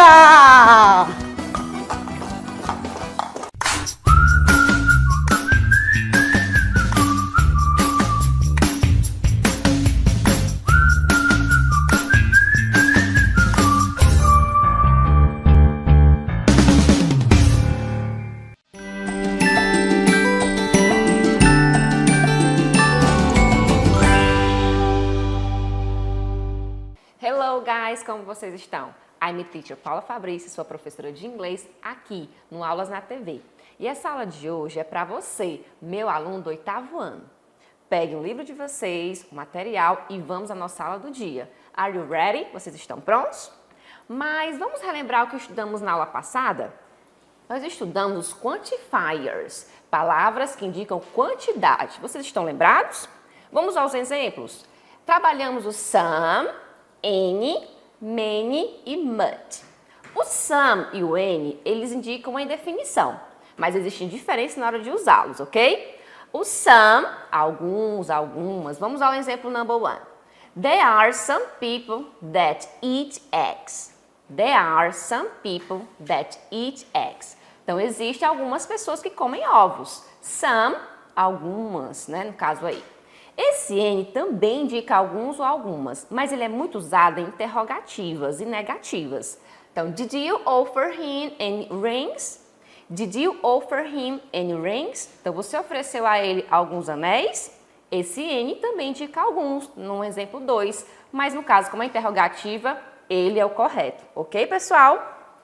Teacher, mas e o many e o much? O many, muitos ou muitas. O much, muito ou muita. O many, pessoal, é usado antes de adjetivos contáveis, que a gente consegue contar. Então, muitos ovos, many eggs. Já o much, ele é usado para substantivos incontáveis, como milk, que é leite. Então, we need many eggs for this recipe. Nós precisamos de muitos ovos para esta receita. No number 4, we need much milk for this recipe. Nós precisamos de muito leite para esta receita. Então, o many é... O some e o any, gente, independente se é contável ou incontável, eu posso usar, tá? Mas lá do many e do much existe essa diferença. Ok, pessoal? Trabalhamos também o how many e o how much. Quantos e how much, quanto ou quanta. É muito usado em perguntas em inglês. Então, quantas maçãs nós precisamos? No number 5. How many apples do we need? Então, usei o how many, porque apples é contável. Porque eu quero saber quantas maçãs. Aí ele respondeu aqui, né? I don't know, but I think we need many. I don't know, but I think we need many. Eu não sei, mas eu acho que precisamos de muitas. Esse many, muitas maçãs. O how much, para diferenciar do how many, ele é usado para substantivos incontáveis, perguntando, ok? Então, na number 6, quanto de água a gente precisa? How much water do we need? No, not much, only 3 tablespoons. Então, much aqui porque é o water. Tá bom? Eu recebi uma dúvida, pessoal, de um telespectador. Ele me perguntou assim, teacher, e o very? Very significa muito. Ele também indica assim, uma intensidade, mas no caso, o very é um advérbio de intensidade. Ele não é usado para substantivos como o many e o much. Então, vamos aqui ao exemplo que eu separei para vocês. She is very beautiful. Ela é muito bonita. Então, o very seria o correto, porque o advérbio está modificando aí um adjetivo, certo? Não daria certo colocar o much aí, não é? Porque o beautiful não é um substantivo, tá certo? Outro exemplo que eu separei para vocês. That city is very small. That city is very small. Aquela cidade é muito pequena. Então, usei o very porque small é um adjetivo. Então, é diferente o very do many e do much. Ok, pessoal? Continuando. Hoje, teacher, o que vamos estudar na aula de hoje, pessoal? nós vamos trabalhar Passive Voice, que é a voz passiva, e June Festival. Nós estamos no mês junino. Então, em inglês, dá sim para estudar um pouco do vocabulário junino, ok? Então, quais são os objetivos que vocês vão alcançar no final da nossa aula? Aprender o vocabulário relacionado às festas juninas em inglês. A teacher separou hoje a parte de comida, tá bom? E aprender e usar Passive Voice, a voz passiva em inglês. Vamos lá? Mas antes, vamos aquecer. O nosso warm-up está voltado hoje para o vocabulário. June Festival in Brazil. Não existe festa junina em países que falam inglês como primeiro idioma. Essa cultura da festa junina é nossa, é brasileira, é nordestina. Mas nem por isso a gente vai deixar de falar nela nas nossas aulas de inglês, ok? Vai que acontece de você encontrar alguém de fora e precisa explicar um pouco da nossa cultura. Como é que vocês vão falar essas palavras para essas pessoas? A gente vai adaptando elas para o nosso idioma, tá bom? Então existem várias formas de falar festa junina em inglês. A primeira eu separei o nome mesmo, festa junina, não é? Para mostrar que é característico daqui. Mas adaptando para o inglês, eu já vi várias formas. Por exemplo, Junina Party, que essa palavra party é de festa. June Celebration, celebração junina. June Festival, festival junino. St. John's Festival, festival de São João. Então, existem várias formas de falar festa junina em inglês. A que eu achei mais comum foi June Festival, tá bom? Nos textos que eu encontrei nas minhas pesquisas, tá certo? A teacher separou aqui uma foto da Praça Mandoladinho, que é bem nossa aqui da cidade, para dar uma relembrada, o nosso June Festival em Brazil, em Parnaíba. Vocabulário. It is a Catholic celebration. É uma celebração católica. Por quê, pessoal? Por conta dos santos que é comemorado nesse mês. Santo Antônio, on June 13th, o 13º dia de junho. Lembrando que esse TH é o sonzinho lá da língua entre os dentes, tá bom? Então, 13th. St. John, que é São João, comemorado on June 24th. St. Peter, on June 29th.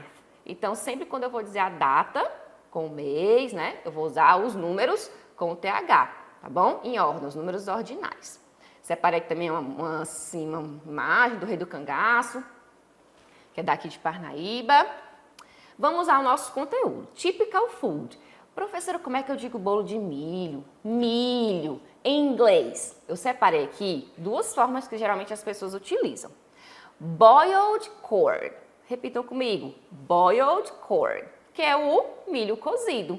Existe outra forma de falar, que é corn on the cob. Corn on the cob, que é o milho na espiga.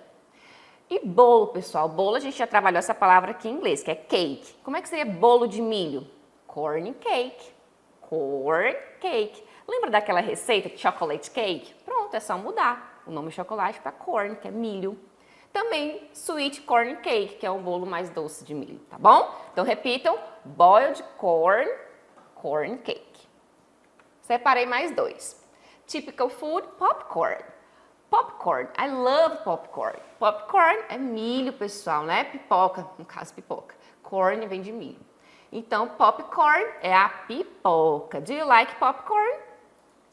Esse outro é o meu favorito. Peanut brittle. Peanut brittle, que seria o pé de moleque, tá bom? Então, peanut brittle é o meu favorito. My favorite typical food de festa junina is peanut brittle. Repetiram aí comigo? Vamos continuar, pessoal? Essa mocinha, essa loirinha, eu fiz uma pergunta para ela. What's your favorite typical food de festa junina? What's your favorite typical food em festa junina? E ela respondeu, my favorite typical food is, como é que eu digo milho cozido em inglês? Corn on the cob. Corn on the cob. Ou você pode falar boiled corn, ok, pessoal? E essa outra garotinha, eu perguntei para ela, what's your favorite typical food em festa junina? What's your favorite typical food em festa junina? E ela respondeu, my favorite typical food is... Como é que eu digo pipoca em inglês? Popcorn. Popcorn. My favorite typical food is popcorn. E você, pessoal? Qual é a sua comida favorita? What's your favorite typical food em festa junina? My favorite typical food em festa junina is peanut brittle. É o pé de moleque que eu já falei para vocês. Passive voice. Esse nosso conteúdo que está lá no nosso livro de inglês, na página 23, na página 23, nós vamos estudar ele adaptando ao vocabulário da festa junina, tá bom? Então, analise essa sentença junto comigo. Corn cake is made with milk, corn and eggs. Corn cake is made with milk, corn and eggs. Então, o bolo de milho é feito de leite, com leite, milho e ovos, além de outros, né, pessoal, outros ingredientes. O que vocês observaram aqui? Que esse is é o verb to be no presente. E esse made é o particípio passado do verbo made. Is made é feito. Vamos analisar a próxima? Peanut brittle is prepared with sugar, peanut and butter. Peanut brittle is prepared with sugar, peanut and butter. Então, o pé de moleque é preparado com açúcar, peanut, amendoim e manteiga. O que aconteceu aqui de novo, pessoal? O verbo to be is e o verbo prepared com ed, que ele está no particípio passado. Então, a voz passiva, ela é formada na estrutura pelo verbo to be, no nosso caso aqui o verbo to be no presente, que ele tem 3 formas, lembram? Am, is e are. E mais o particípio passado, o verbo principal. Então, o particípio passado, se um verbo for regular, basta colocar ed. E se ele não for, a gente tem que olhar a lista dos verbos irregulares. Mas, teacher, o que é essa voz passiva que a senhora está falando? Pessoal, a voz passiva, ela enfatiza a ação, mais do que quem fez. Então, por exemplo, quando eu digo o bolo de milho é preparado, é feito, eu estou enfatizando o modo como é feito, a ação. Não interessa bem aqui quem fez o bolo de milho, quem preparou o pé de moleque, tá bom? Vamos voltar a nossos exemplos, a gente perceber melhor. Então, corn cake is made with milk, corn and eggs. Então, o fato aqui, a ação, que é o mais importante, é feito com leite, ovos e milho, tá bom? Isso é a voz passiva. E a estrutura dela é essa, o verbo to be, no caso o presente, e o mais o particípio do verbo principal. Teacher, mas por que não é are? Porque aqui o corn cake é apenas um milho, é singular, é it. Quando o sujeito for it, é is. E o particípio do verbo principal é made. Esse verbo made é particípio passado do verbo make. Ele é um verbo irregular, então fica make, made and made. Por isso que eu usei o made. Então vamos lá, pessoal. No exemplo da letra B, peanut brittle is prepared with sugar, peanut and butter. Então aqui, vamos lá a estrutura novamente da voz passiva. Deixa eu colocar aqui meu laser. O verbo to be is, por que o is não are? Porque peanut brittle está no singular, como se fosse aí o it. Prepared com ed, porque é o particípio passado. Esse verbo está com ed porque ele é um verbo regular. Então, prepare, prepared, prepared, tá certo? Então, essa é a voz passiva. O foco está na ação. É preparado, é feito e é formado por 2 verbos, o verbo to be e o verbo no particípio passado. Existe também uma possibilidade de você colocar quem fez o processo, no problem. Então, existe o agente da passiva. Ele é necessário, quando necessário, o agente da passiva é precedido pela preposição by. Esse by não é de tchau não, tá, gente? É by. Então, quando você quiser colocar o sujeito da ação, quem fez a ação, pode colocar o by. Mas, geralmente, a voz passiva, a gente não precisa colocar quem fez. Mas, se houver uma necessidade, no problem. Então, vamos olhar o exemplo da letra C? 2 corn cakes are made by my mother. 2 corn cakes are made by my mother. 2 bolos de milho são feitos pela minha mãe. Olha aqui o verbo to be are, não é mais esse, porque aqui o sujeito é plural, são 2 bolos de milho. Então, usei o are. O made é o particípio passado, o verbo make, está ok. By my mother, pela minha mãe. Então, esse my mother seria o agente da passiva. Vou colocar bem aqui depois, tá bom? Então, pode colocar, mas tem que colocar o by para indicar esse agente. Então, pessoal, eu separei aqui 2 exemplos. Um está correto e outro está incorreto. Eu gostaria que vocês analisassem a estrutura da voz passiva. Vamos junto comigo? Coffee está no singular. O sujeito aqui é singular. A estrutura está correta da primeira? Coffee are prepared in front of guests. O café é preparado na frente dos convidados. Coffee is prepared in front of guests. Coffee is prepared in front of guests. Qual está incorreto? Pessoal, a primeira está incorreta. Por quê? Porque aqui o verb to be, eles usaram o verb to be no simple present, mas usaram foi are. E o sujeito é coffee, o coffee está no singular. Então, a correta seria a próxima. Então, a estrutura da voz passiva é verb to be no simple present, is, are ou am, mas tem que concordar com o sujeito. E o verbo principal no particípio passado. Lembrando que a passive voice, o foco é na ação e não em quem fez a ação. Tá bom, pessoal? Na nossa próxima aula a gente vai treinar mais a voz passiva. Eu espero que vocês tenham aprendido todo esse vocabulário typical foods da festa junina e também aproveitado o nosso conteúdo gramatical. Tá bom? Aguardo vocês na nossa próxima aula. See you! Thank you!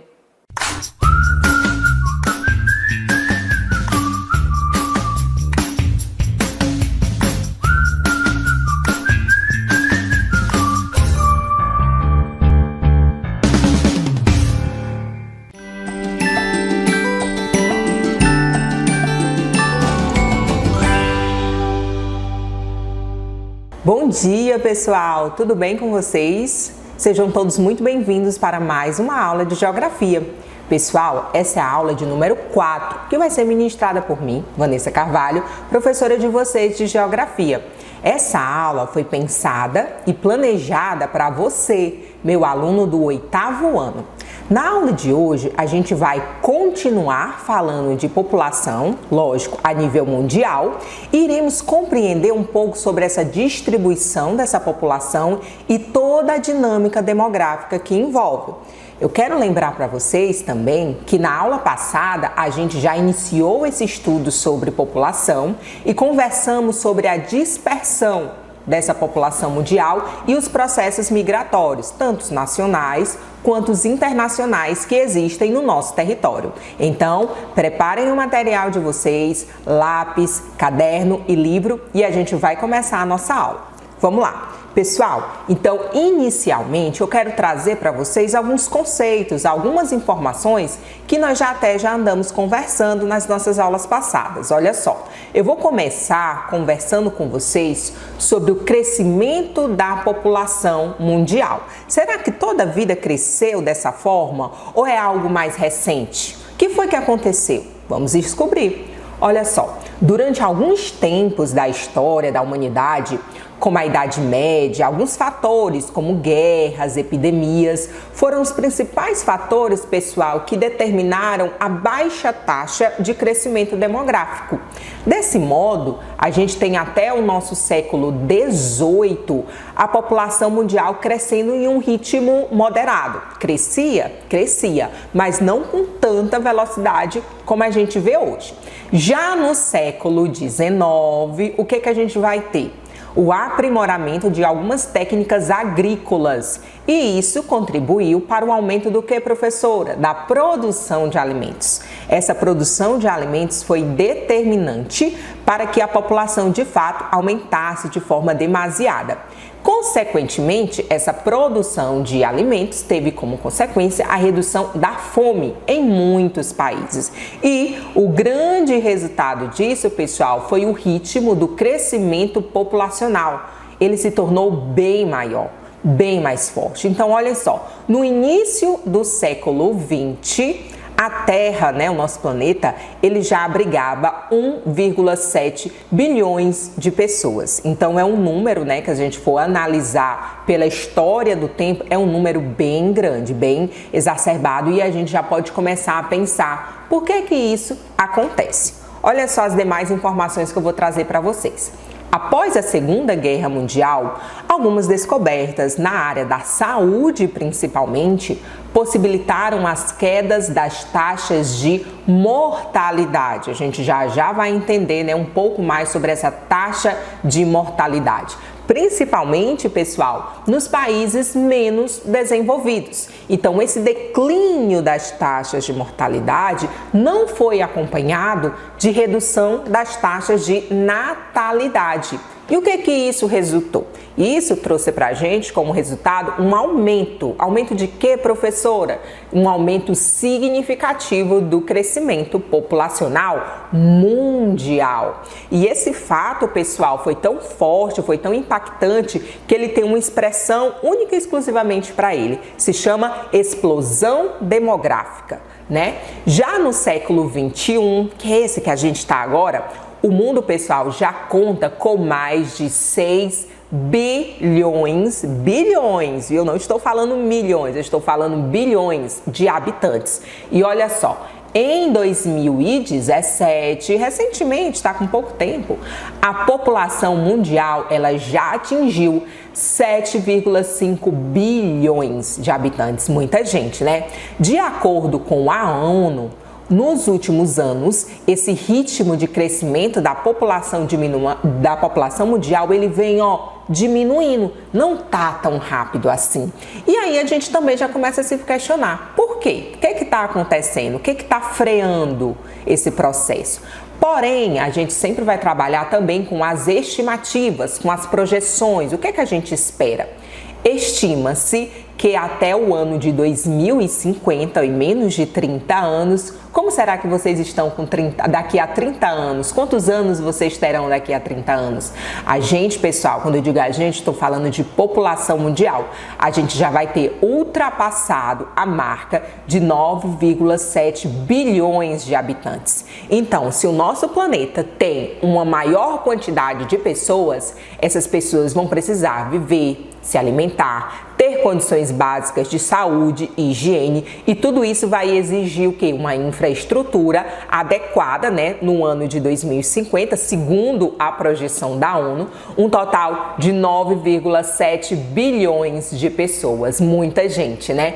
E percebam que esse crescimento, ele está se dando mais agora, a partir do século 19, 20, e teve essa grande explosão, que a gente ficou conhecido também como explosão demográfica. Dando continuidade, eu trouxe aí essa projeção, esse gráfico para vocês, esse gráfico, pessoal, que também está no livro didático, então acompanhem pelo livro. O que esse gráfico traz? Ele traz, gente, o crescimento da população. Entre os anos de 1800, olha aqui, até o ano de 2050, olha ali o asterisco do lado de 2050, significa dizer que é uma projeção, e perceba, gente, a subida, desse traçado. A gente tem aqui em 1800 até 2050 o tanto que essa população está crescendo. Então, é aquela mesma informação que eu trouxe para vocês, só que de forma agora desenhada, para a gente compreender melhor. Olha só a curiosidade, gente. Os países desenvolvidos e os menos desenvolvidos não têm uma participação igual no crescimento da população mundial, não. Vocês sabiam disso? Esses processos, eles vão ser diferentes nesses países, olha só. E por que isso acontece? Esse é o motivo pelo qual se estima que em 2050, 85% da população mundial viverá em países menos desenvolvidos, como aqui, o caso do Brasil. Esse contraste, ele pode ser explicado pelas taxas demográficas, que nós iremos conhecer já já esses conceitos, que nos dois países, nesses dois conjuntos de países, países desenvolvidos e países menos desenvolvidos, eles vão ser bem diferentes. Vamos compreender, essa imagem, pessoal, também está no livro didático de vocês. Olha o que ela representa. Ela vai trazer para a gente os países desenvolvidos e menos desenvolvidos, as médias das taxas de natalidade e as taxas de fecundidade. Olha só, aqui a taxa de natalidade, a gente tem um total, nessa corzinha aqui, amarelinha. E já a taxa de fecundidade, a gente está representando por esse bebê aqui nessa cor verde. Então, percebam o tanto de pessoas que nascem em determinados países, nos desenvolvidos, e quantos filhos essas pessoas têm. Então, a gente tem nos países desenvolvidos, as famílias, as pessoas, elas têm entre 1 e 2 filhos. Aqui está representado com 1,7. Já nos países menos desenvolvidos, essa taxa de natalidade, ela vai ser maior. 20 aqui na representação que esse gráfico traz para vocês. E essas pessoas, elas já procuram ter um número maior de filhos, ou seja, varia entre 2 a 3 a quantidade de filho por família, por pessoa. Então percebam aí as diferenças que a gente vai notar entre os países desenvolvidos nas suas taxas de natalidade e fecundidade e dos países menos desenvolvidos, né? Tanto nos números como também nos gráficos. Olha só, pessoal, esses novos conceitos que eu vou trazer aqui para vocês.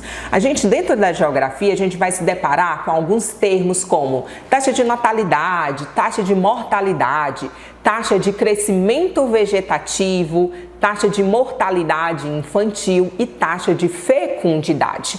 E a gente vai entender agora como é que eu sei, professora, esses números, qual é o cálculo, eu posso fazer alguma coisa? A gente vai descobrir isso agora. Esse quadro, pessoal, ele tá aqui no slide que eu estou apresentando para vocês, mas ele também está presente no livro didático, então acompanhem também por lá. Olha só. Para comparar nessas diferentes regiões, foram criados os estudiosos da geografia, eles criaram essas taxas, ou então essas fórmulas. O que a gente vai ter? O que é a taxa de natalidade? A taxa de natalidade, a gente vai saber, é o cálculo, né, entre o número de nascidos vivos por 1.000 habitantes em um número. Então é feito, né, esse cálculo e multiplicado por 1.000, e aí a gente tem a taxa de natalidade. Já a taxa de mortalidade é o número de óbitos ou falecimentos por 1.000 habitantes em um ano. Então a gente pega o número de falecimentos, né, e calcula pelo número de habitantes e também vai multiplicar por 1.000. Taxa de crescimento vegetativo, que também pode ser chamado de crescimento natural. Vai ser justamente, pessoal, a diferença entre a taxa de natalidade, a subtração, entre a taxa de natalidade e a taxa de mortalidade em determinado período, né? Em um ano, em um mês. E aí depende do cálculo e do gráfico que você vai querer formular depois. O que você vai querer fazer com aquela informação. Temos também a taxa de mortalidade infantil, que é o número de óbitos de crianças menores de um ano, né, de idade por 1.000 nascidos vivos em uma população em um determinado ano. Inclusive, acho que nós até já conversamos isso em aulas passadas, em alguns países que não têm tão boas condições de infraestrutura, esse número da mortalidade infantil é muito grande, ou seja, é um número muito grande de crianças que morrem antes mesmo até de completar um ano. Infelizmente, é uma realidade que existe no nosso planeta. E por fim, eu trago aqui para vocês um pouco do conceito da taxa de fecundidade, que é a relação entre o número de pessoas, o número de nascidos vivos num período de tempo e o número de mulheres em idade fértil, né? A gente calcula, né, que a geografia ela tem como base entre 15 e 49 anos. Então, esse, pessoal, são alguns conceitos que são muito importantes a gente conhecer, porque em todo o livro de vocês de geografia, a partir daqui do 8º ano, no 9º, no ensino médio, até mesmo para vocês compreenderem o que acontece assistindo um jornal, vocês sempre vão ouvir esses termos, taxa de natalidade, taxa de crescimento, e é importante que vocês saibam do que esse termo trata. Dando continuidade ao nosso assunto, a gente vai conversar um pouco agora sobre a distribuição da população. Olha só. A população humana, pessoal, né, ela vai se distribuir de uma forma desigual pelos continentes, países, regiões ou áreas geográficas do nosso país. Então, percebam, aqui a gente tem o planisfério e cada continente está com uma cor diferente. Cada um desses continentes a gente vai ter essa população, né, uma estimativa, lógico, da população. Esse dado, gente, ele é de 2017 e é o mesmo dado que também está no livro didático de vocês. Então percebam, a população dos Estados Unidos, de toda a América. Quando eu digo toda a América, gente, eu estou incluindo sim os Estados Unidos, mas também os países da América Central, aqui onde eu estou mostrando para vocês, e também da América do Sul, que é o exemplo do nosso país. Então, somando todas as populações do continente americano, que é esse aqui que está de rosa, né, no gráfico de vocês, a gente vai ter um total de mais de 1 bilhão de pessoas, bem alto, né? Em contrapartida, quando a gente vai lá ver a Oceania, pegar aqui o exemplo da Oceania, a gente tem um número que também é um outro continente representado aqui pela cor laranja. A gente vai ter um total de 40.691 milhões de habitantes. Então percebam também, né, a discrepância, a diferença entre a população mundial. Em alguns países, em alguns continentes, melhor dizendo, nós iremos ter um número bem exacerbado e outros nem tanto. E olhem que eu nem mostrei para vocês aqui o exemplo da Ásia. Olha só aqui a Ásia, gente. Lá na Ásia estão os 2 maiores países com as 2 maiores populações mundiais. Então são continentes que chegam lá a quase 5 bilhões de habitantes. Isso, gente, em 2017. Olha só essa informação aqui que eu trouxe para vocês sobre a Ásia. A Ásia, gente, é o continente mais populoso. Isso ficou bem evidente, né, quando a gente estava analisando o gráfico. Em 2017, tinha um total de 4,5 bilhões de habitantes, o que representava, pessoal, 59,6% da população mundial. Então, é como se de cada 10 pessoas, 6 estivesse lá no continente asiático. Somente a China e a Índia são os países que ficam lá na Ásia, são países, né, mais populosos do mundo. Eles abrigam 1,4 bilhões e 1,3 bilhões de pessoas, ou seja, cerca de 60% da população mundial e 36% da população. Então percebam aí que é um número muito grande. Em 2017, no ano de 2007, o segundo continente mais populoso era a África, com cerca de 1,2 bilhões de habitantes, aproximadamente 16% da população mundial. O continente menos populoso, gente, era a Antártida, seguida pela Oceania, que apresentava cerca de 40,7 milhões de habitantes, ou seja, todo um continente não chegava nem 1 bilhão. Então, gente, isso daí são dados, né, são informações que confirmam, né, o que o nosso livro didático, que a gente está estudando, de que a nossa população mundial, ela não está distribuída de forma igualitária pelo nosso planeta. Dando continuidade, a gente vai hoje se deparar também com um novo termo, densidade demográfica. Vocês já ouviram falar? Que termo é esse? Olha só, o que é, professora, a densidade demográfica? Ela vai corresponder, pessoal, à distribuição da população em uma determinada área. E esse gráfico, esse mapa, melhor dizendo, ele também está no livro didático de vocês. Olha só a informação. Há áreas muito povoadas, ou seja, com um número muito grande de pessoas, outras com média densidade e outras ainda com menos de 1 habitante por quilômetro quadrado em várias regiões do planeta. Então, para a gente obter a densidade demográfica de uma determinada região, como é que a gente vai fazer? A gente vai dividir o total da sua população pela sua área territorial. E assim a gente percebe que existem regiões que são mais povoadas do que outras que não são tão povoadas assim. E é justamente essa informação que esse gráfico aqui, o mapa, mostra pra gente. Percebam, quanto mais forte, né, a cor, o vermelho, quanto mais escuro, significa a concentração de pessoas. Olha lá na Ásia, ó, Índia, China, a gente vê tons bem mais fortes. Como eu falei anteriormente para vocês, são os países, né, no mundo com maior quantidade de pessoas. Vamos analisar aqui no Brasil, onde que a gente percebe uma concentração maior de pessoas, onde são as áreas com uma maior densidade demográfica.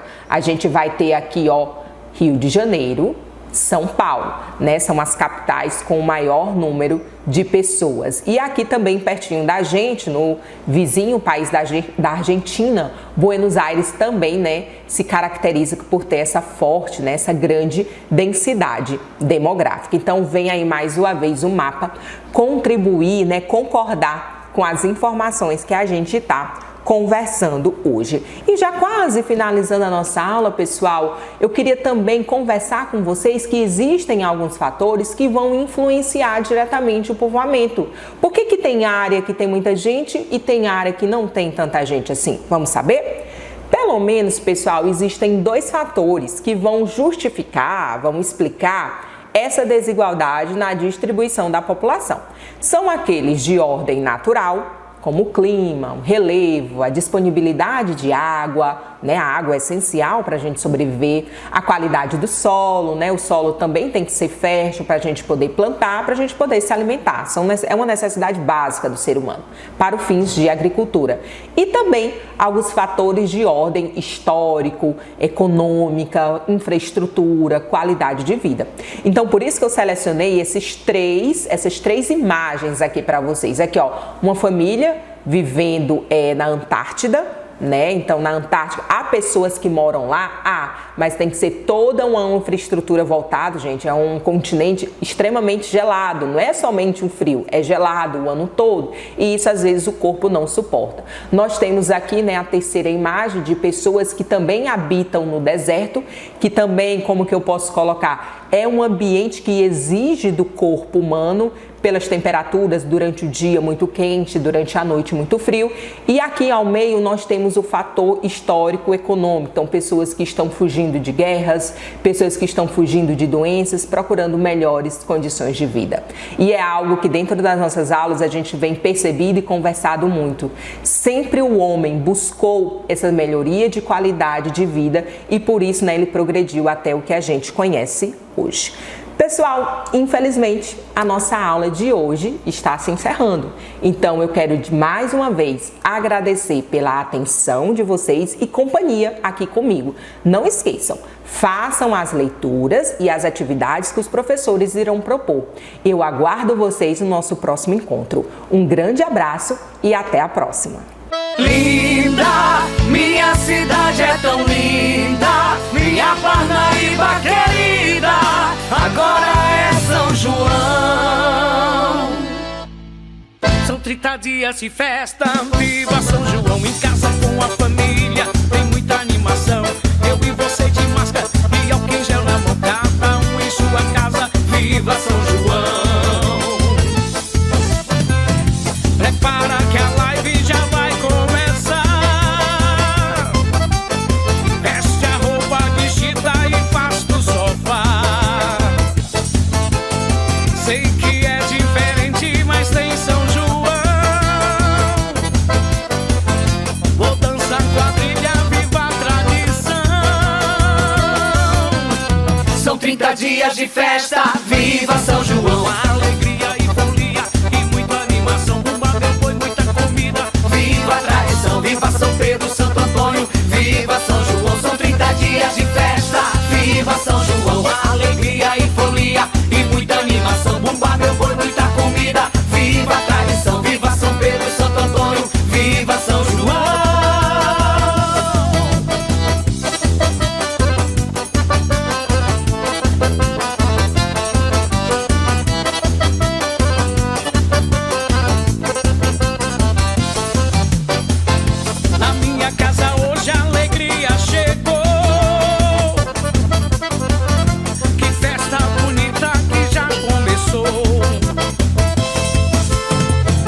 Acende a fogueira que eu quero brincar. A menina bonita vai ser o meu par. São 30 dias de festa, viva São João. Alegria e folia e muita animação. Bomba, meu boi, muita comida, viva a tradição, viva